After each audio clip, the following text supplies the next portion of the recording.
Hello students, welcome to global online. This is Ankita Sood. So West Bengal set paper 1 में आज हम learning techniques के important questions आपके लिए लेकर आए हैं।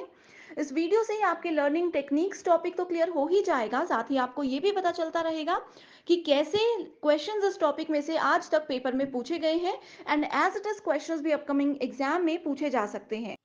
स्टूडेंट्स पेपर को क्वालिफाई करने के लिए ये बहुत ज़रूरी है कि आप सभी एग्जामिनेशन के लेवल के हिसाब से तैयारी करें एंड इसके लिए कंप्लीट कोर्स मैं लेकर आई हूँ जहाँ पर डेली लाइव लेक्चर्स के साथ आपका पूरा सिलेबस तो कवर हो ही जाएगा।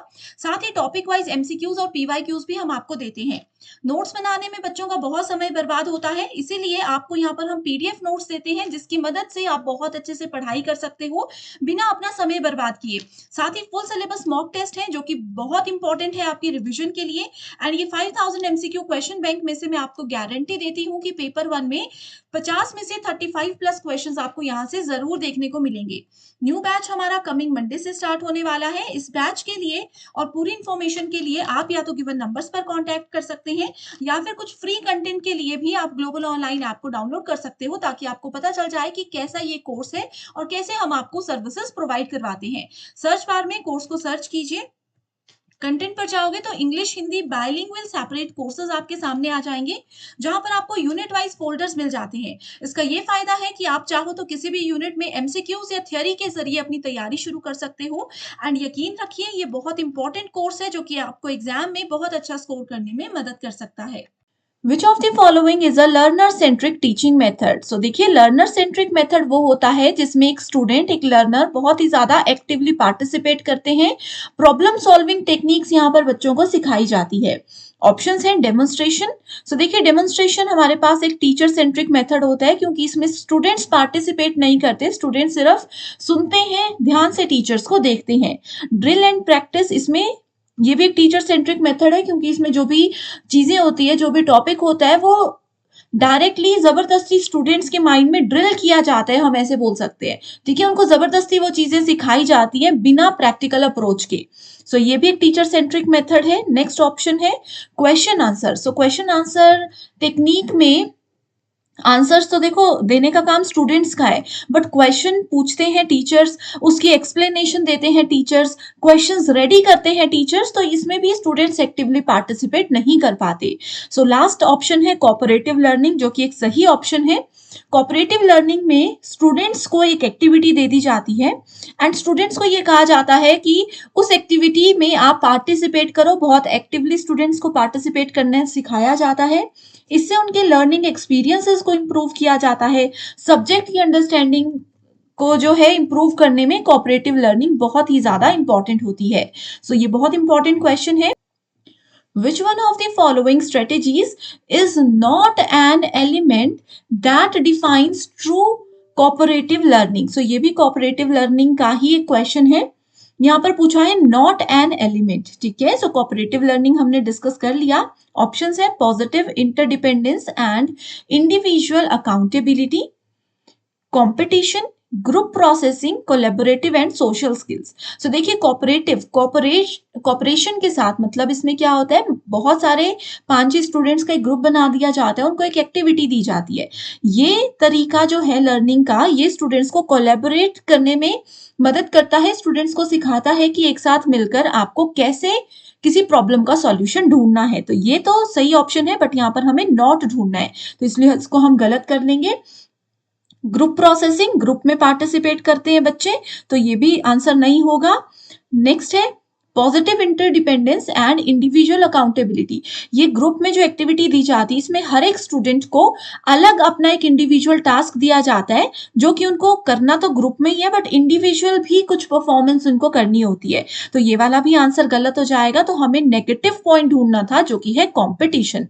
कोऑपरेटिव लर्निंग स्टूडेंट्स में कॉम्पिटिशन की भावना को कम करता है। ये उनको बस ये बताता है कि आपको कैसे ग्रुप में पार्टिसिपेट करना है और इंडिविजुअली भी वहां पर आपको एक्टिव रहना है। Arrange the 5 phases of constructivist learning approach in a sequence.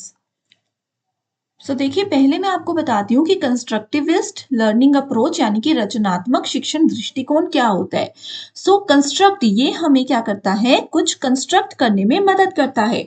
अब स्टूडेंट की जो स्किल्स है, उनका जो नॉलेज है, उसकी अंडरस्टैंडिंग को, उसकी समझ को कंस्ट्रक्ट करने में ये अप्रोच हमें मदद करता है। ये स्टूडेंट्स को सिखाता है कि कैसे आप लोगों ने एक्टिवली किसी भी प्रोसेस में पार्टिसिपेट करना है, जिससे आपके नॉलेज और स्किल्स को आप बना सको, उनकी आप रचना कर सको। इसके 5 फेजेस होते हैं, जिसमें कि सबसे पहला फेज होता है एंगेज, ठीक है, यानी कि संलग्न। एंगेज का मतलब होता है कि ये स्टूडेंट को बताता है कि क्या टॉपिक है, इस टॉपिक पर कैसे स्टूडेंट्स का इंटरेस्ट बढ़ाना है, कैसे उनको क्यूरियोसिटी उनकी बढ़ानी है, ठीक है। तो ये सबसे पहले आ जाएगा एंगेज। अगर ये आपको पता था तो देखो सही आंसर मिल सकता था ऑप्शन नंबर 4, ठीक है। इसके बाद आता है दूसरा ऑप्शन, एक्सप्लोर। एक्सप्लोर करने का मतलब होता है कि ये स्टूडेंट्स को अपॉर्चुनिटी देता है कि जो टॉपिक आपको यहाँ पर प्रोवाइड करवाया गया था, उसकी आप इंक्वायरी करो, उस पे आप एक्सपेरिमेंट करके उसके बारे में समझो। अगला है हमारे पास एक्सप्लेन। एक्सप्लेन कहता है कि ये स्टूडेंट्स को अपॉर्चुनिटी देता है कि जो भी टॉपिक आपको दिया है उसको समझो, जो भी आप किसी से फीडबैक ले रहे हो उसको अच्छे से प्रेजेंट करो, अच्छे से एक्सप्लेन करो। नेक्स्ट है इलैबोरेट। इलैबोरेट मतलब एक्सपेंड करना, ताकि जो टॉपिक है उस पर और ज्यादा डीप नॉलेज आपको हो। इवैल्यूएट करने का मतलब है कि आपने जो काम किया, आपने जो अभी तक टॉपिक का नॉलेज कलेक्ट किया, उस पर अपने आप को आपने मूल्यांकन देना है। फीडबैक जो आप रिसीव करते हो दूसरों से, वो भी इसमें आता है, एंड सेल्फ इवैल्यूएशन भी इसमें आता है। तो ये बहुत इंपॉर्टेंट क्वेश्चन है। When a teacher presents the most general ideas of the discipline first, followed by a gradual increase in detail and specificity, it is known as what? Simple सा question है। इसमें कहा है कि अगर टीचर क्लास में आकर एक सिंपल से आइडिया से टॉपिक को शुरू करते हैं और धीरे धीरे थोड़ा सा डिटेल में और थोड़ा सा स्पेसिफिक उस टॉपिक की ओर बढ़ते हैं, तो वो कौन सा मेथड होता है। ऑप्शंस है प्रोग्रेसिव, इंडक्टिव, अगला है cooperative and jurisprudential inquiry. Correct answer है प्रोग्रेसिव डिफरेंशिएशन। प्रोग्रेसिव डिफरेंशिएशन कैसे हुआ ये? स्टूडेंट्स, प्रोग्रेसिव डिफरेंशिएशन हमें कहता है कि जैसे स्टूडेंट को एक लेवल पर चीजें समझ आती है, धीरे धीरे हम एक लेवल अप इस तरीके से जाते रहते हैं और प्रोग्रेस करते रहते हैं। इसमें एक टीचर का बहुत इंपॉर्टेंट रोल होता है। The role of teacher is to introduce the subject and then increase the depth and specificity, ठीक है। धीरे धीरे टीचर उस टॉपिक के डेप्थ पे जाते जाएंगे, जैसे जैसे उनको लगता चलेगा कि बच्चे अच्छे से चीजों को समझ रहे हैं। अगर स्टूडेंट्स आपको ये सेशन पसंद आ रहा है तो मुझे कमेंट करके जरूर बताइए, एंड नेक्स्ट आप कौन से यूनिट चाहते हो टीचिंग एप्टीट्यूड के बाद, ये भी बता दीजिए। मैं जरूर आपकी रिक्वेस्ट को पूरा करूंगी। नेक्स्ट क्वेश्चन है लर्निंग स्टाइल, एंड दूसरी तरफ लर्निंग कैरेक्टरिस्टिक्स दी गई है। कन्वर्जर, डाइवर्जर, एसिमिलेशन एंड अकोमोडेशन, या अकोमोडेटर, असिमिलेटर, ठीक है।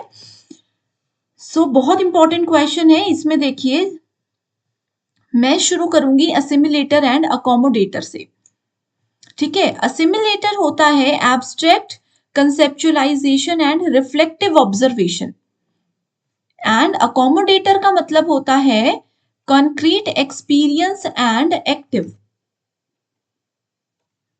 सिंपल से लैंग्वेज में आपको बताती हूँ, असिमिलेटर या असिमिलेशन क्या होता है, नए आइडिया को या नए कॉन्सेप्ट को किसी प्रैक्टिकल जगह पर यूज करना इज कॉल्ड असिमिलेशन। मान लीजिए आपके पास पहले से किसी टॉपिक का थोड़ा बहुत कुछ नॉलेज है, उस पुराने नॉलेज को इस्तेमाल करके आप कैसे नई जगह पर कंक्लूजन निकालते हो, ये हमें असिमिलेशन बताता है। एंड अकोमोडेशन या अकोमोडेटर क्या होता है, accommodation is changing older ideas and concepts into new and completely different concepts. Accommodator आपको बोलता है कि जो आपका पुराना नॉलेज है उसको चेंज करके, बिल्कुल अपडेट करके, नया नॉलेज आप कैसे उससे बना सकते हो, ठीक है? क्योंकि नए एक्सपीरियंस, नई चीज़ें आपकी आ रही है, आपके माइंड में चीज़ों की वैल्यूज़ अपडेट होती रहती है, वो सब अकोमोडेटर के अंदर आता है। अब देखो स्टूडेंट्स, इस टॉपिक की डिटेल्ड इंट्रोडक्शन अगर आपको चाहिए सिंपल लैंग्वेज में, तो ये टेलीग्राम ग्रुप को जॉइन कर लीजिए। इसमें मैं अपने हैंड रिटन नोट्स के कुछ ऐसे छोटे-छोटे से टॉपिक्स आपके साथ शेयर करूँगी, जिससे आपके सारे कॉन्सेप्ट्स क्लियर हो जाएँगे। तो ज़रूर जल्दी से इस टेलीग्राम ग्रुप को आपने जॉइन कर लेना है, ठीक है? Which theory and theorists are associated with learning through observation? So observation के साथ जब learning करते हैं तो वो होती है social cognitive theory, जो कि बेंडूरा के द्वारा प्रेजेंट की गई थी। तो सोशल कॉग्निटिव, इसी क्वेश्चन को ना घुमा कर भी पहले एक बार पूछा गया है कि सोशल कॉग्निटिव थ्योरी किससे जुड़ी हुई है। ठीक है, सो ये आपकी लर्निंग थ्रू ऑब्जर्वेशन, कि हम लोग ऑब्जर्व करके चीजों को अच्छे से समझ के चीजों के बारे में ध्यान देते हैं, तब जो हम चीजें सीखते हैं वो बेस्ट होती है। ऐसा हमें सोशल कॉग्निटिव थ्योरी, सामाजिक संज्ञानात्मक सिद्धांत बताता है।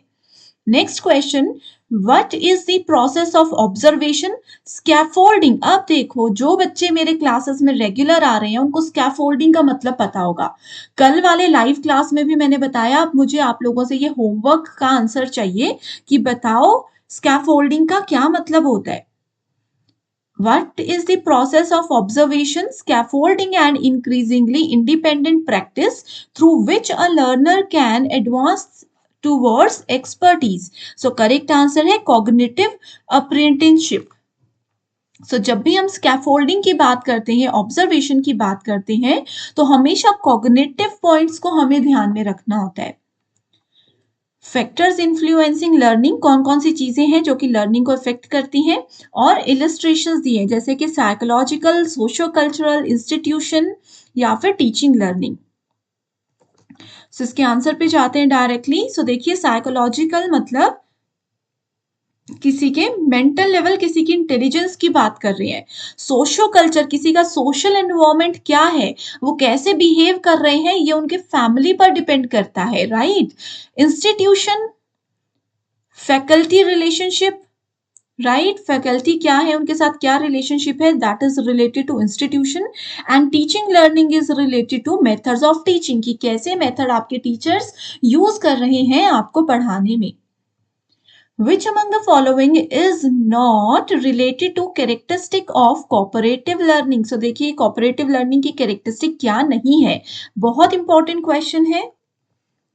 देखिए, कोऑपरेटिव लर्निंग हमें कहता है कि बच्चों की जो लर्निंग स्किल्स है, सोशल स्किल्स है, उनको एक्सपीरियंस, उनको डेवलप भी करना है।